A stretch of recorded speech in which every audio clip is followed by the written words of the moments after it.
नमस्कार। मैं महिमा आज आपको सुनाने जा रही हूँ सुभद्रा कुमारी चौहान जी द्वारा लिखी हुई कहानी कल्याणी।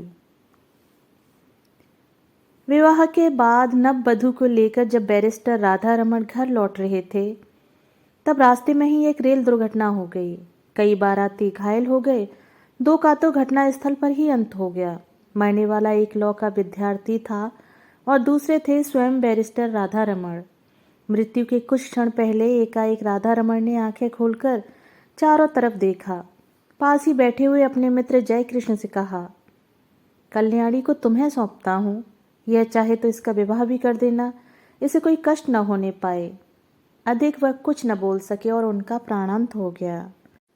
घायल बारातियों के साथ नववधू कल्याणी को लेकर जय कृष्ण घर आए। 2 दिन पहले कल्याणी के सौभाग्य पर बहुतों को ईर्ष्या हुई थी। आज घगर में उसके दुर्भाग्य की चर्चा थी। उसका मुंह देखना तो दूर, सौभाग्यवती स्त्रियां उसकी छाया से भी डरती थीं।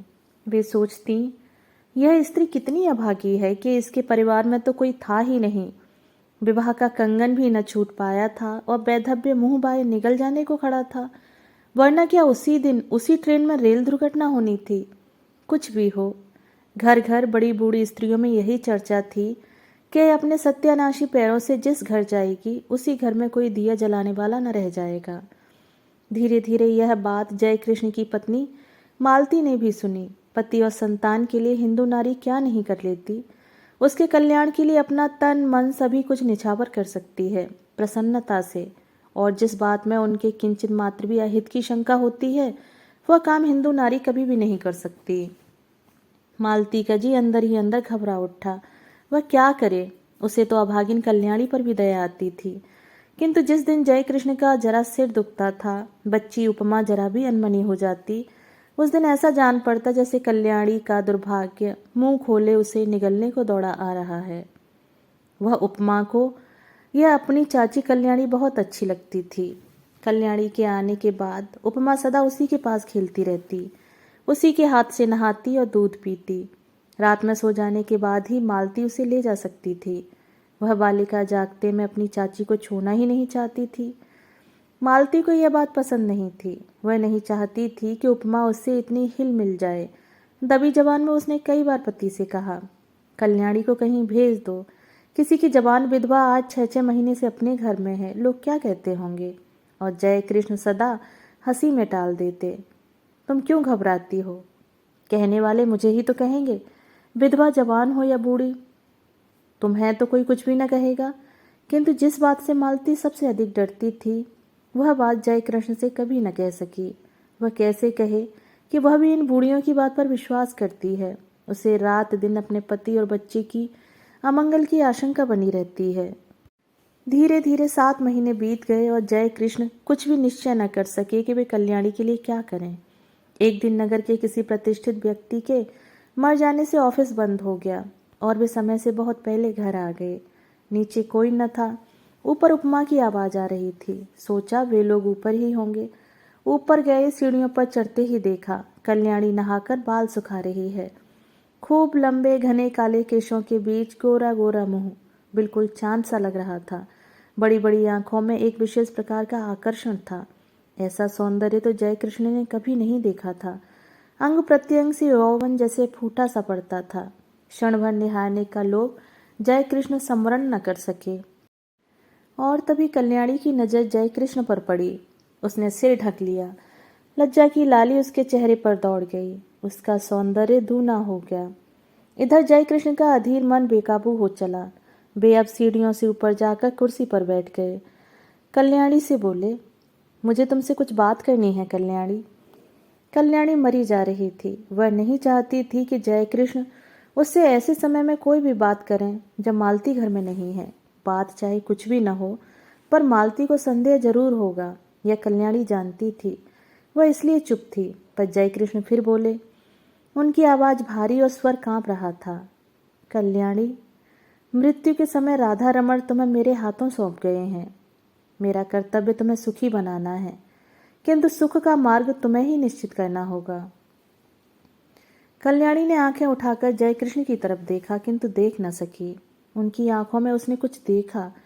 उसे अच्छी तरह न जान सकी कि क्या था, किंतु उस दृष्टि में कुछ था जिससे कल्याणी सिहर उठी। एक प्रकार की बिजली सी उसके सारे शरीर में दौड़ गई।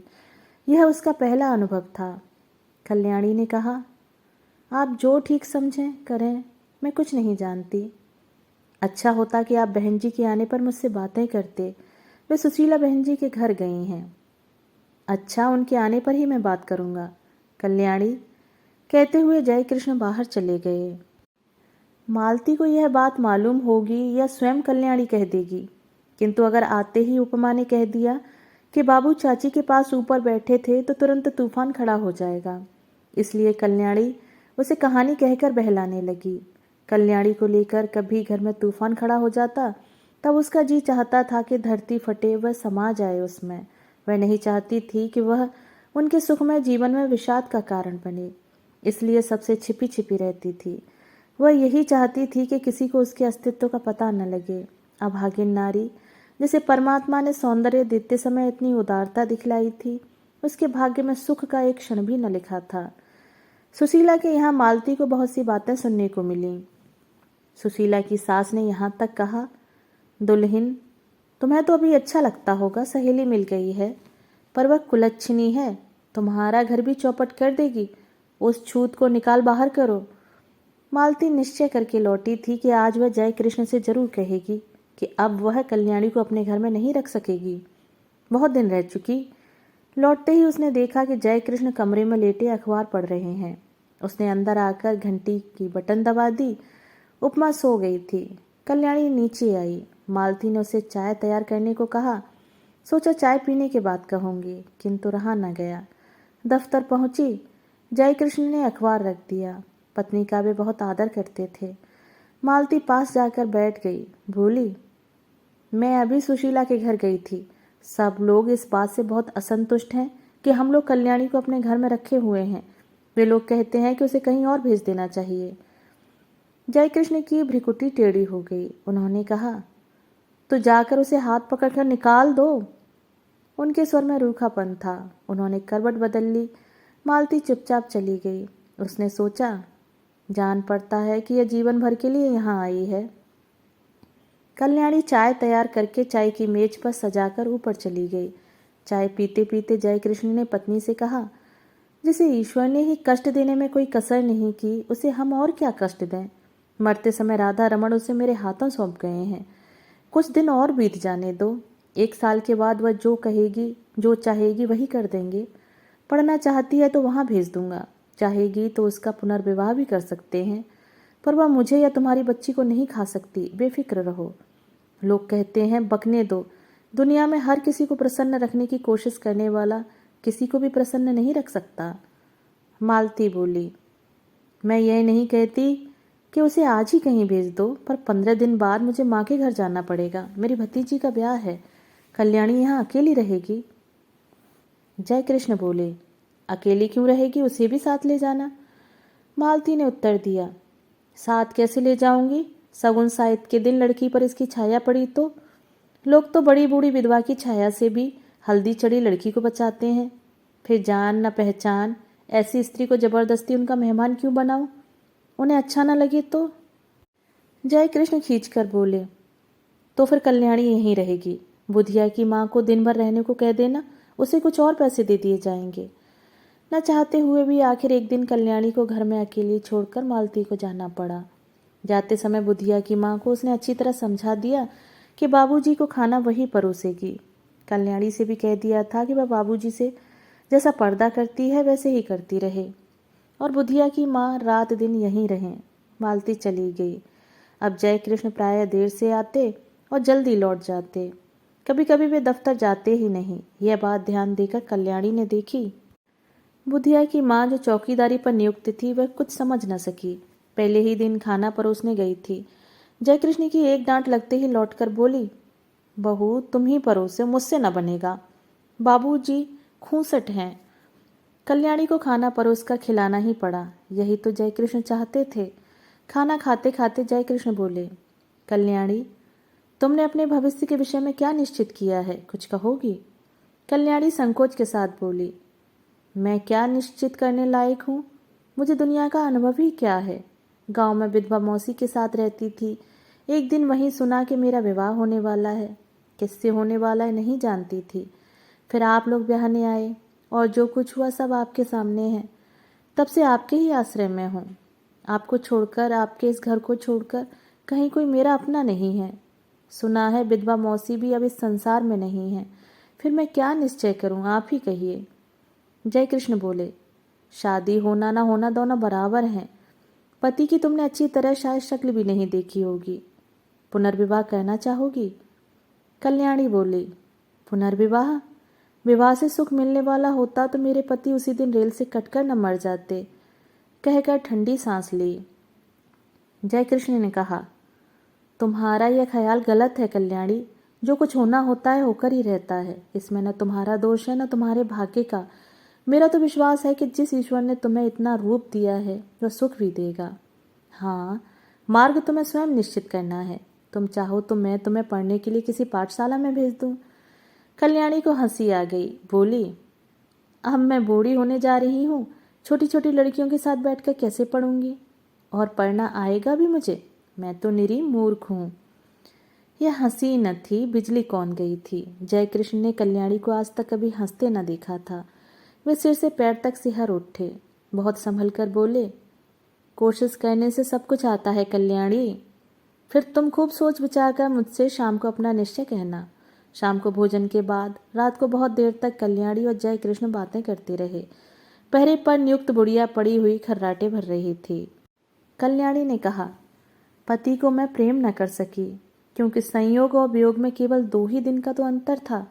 हाँ, दया भाव से ही प्रेरित होकर उन्होंने मेरा पाणी ग्रहण किया था, इसलिए उन पर मेरी अपार श्रद्धा पहले से ही थी। वह अब भी है, किंतु प्रेम से तो मेरा प्रथम परिचय उसी दिन हुआ जिस दिन आप सीढ़ियों पर चुपचाप खड़े थे।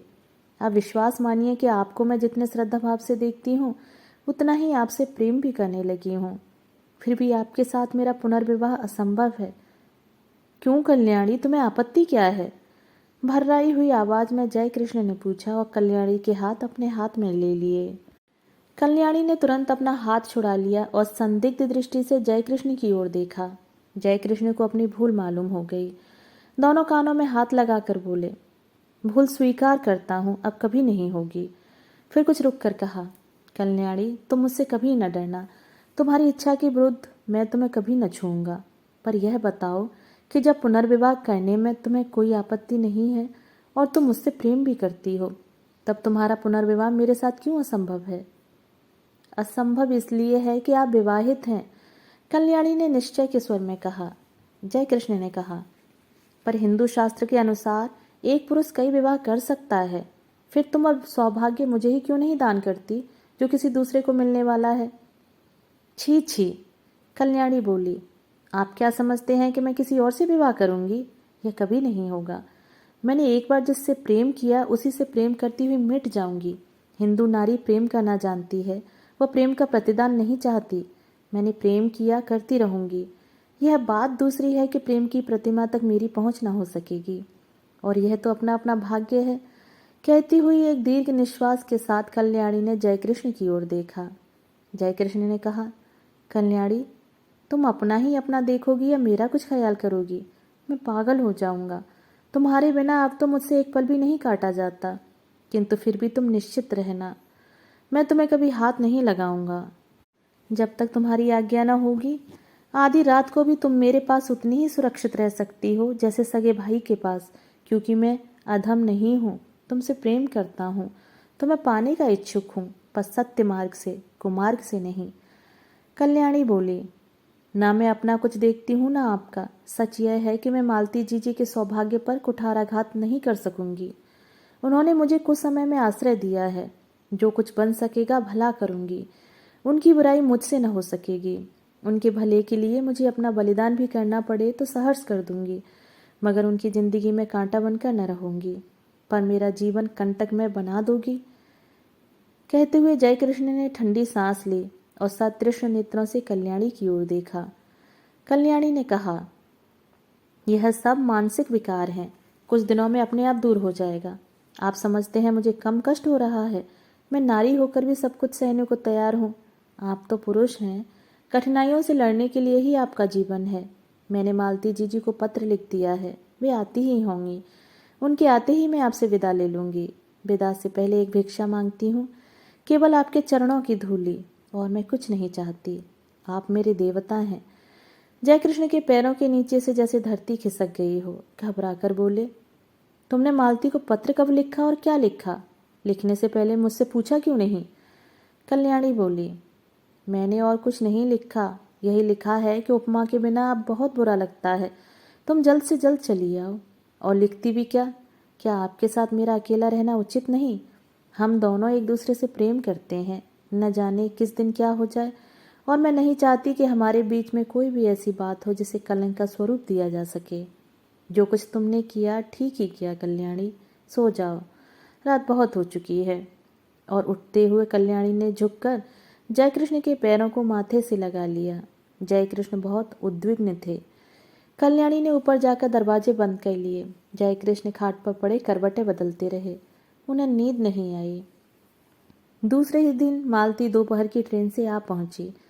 दफ्तर से लौटते ही जयकृष्ण ने देखा उपमा खेल रही है। रात भर सो न सकने के कारण उनका चेहरा उतरा हुआ था। मालती ने देखते ही पूछा, क्या तबीयत खराब थी, क्या हुआ? जयकृष्ण ने कहा, कुछ नहीं, सिर में बहुत दर्द है। अज्ञात आशंका से मालती सिहर उठी। कल्याणी तो अभी है ना इस घर में? उसने पूछा। तुम तो अपनी बात के आगे किसी की भी नहीं सुनते। कितनी बार कहा उसे कहीं भेज दो, पर जब तुम मानो तब ना। इस तरह तुम्हारे सिर में दर्द वर्द होता है तो मैं घबरा जाती हूँ। सभी लोग कहते हैं कि वह अभागिन है। जयकृष्ण को दूसरा ही भय था। वे यही सोच रहे थे कि कौन जाने कल्याणी है भी कि नहीं। उसने कहा था कि मालती के आते ही वह विदा ले लेगी। विदा का अवसर कहीं आ तो नहीं गया? जयकृष्ण का हृदय धड़क रहा था। उन्होंने कहा, मैंने कल्याणी को एक पुत्रीशाला में पढ़ने के लिए भेजने का निश्चय किया है। यह बात उसे भी मंजूर होगी? जरा उसे बुलाओ तो। मालती को इस बात से बड़ी शांति मिली। कल्याणी यहाँ से चली भर जाए, कहीं भी जाए, इसकी उसे चिंता न थी।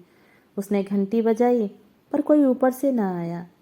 तब उपमा को बुलाकर कहा, जा ऊपर से अपनी चाची को बुला ला। उपमा ने कहा, चाची ऊपर नहीं है। घबराकर मालती ने ऊपर नीचे सभी कमरे खोज डाले। कल्याणी का पता नहीं लगा। जयकृष्ण पागल की तरह दौड़कर ऊपर गए। कल्याणी के बिस्तर पर उसके गहनों की पेटी रखी थी। उसके नीचे एक पत्र लिखा था, जाती हूँ। अपनी उपस्थिति से आप लोगों को जो कष्ट दिया या मुझसे जो अपराध हुए उनके लिए क्षमा कीजिएगा। मेरी खोज न कीजिएगा, व्यर्थ होगी। मेरे ये गहने उपमा के लिए हैं। अभागिन कल्याणी। दोस्तों, अभी आप सुन रहे थे सुभद्रा कुमारी चौहान द्वारा लिखी हुई कहानी कल्याणी। दोस्तों, कहानी आपको पसंद आई हो तो चैनल को सब्सक्राइब और वीडियो को लाइक शेयर ज़रूर करें, और अपने सुझाव मुझे कमेंट बॉक्स में साझा करें। मिलते हैं एक और नई कहानी के साथ। धन्यवाद।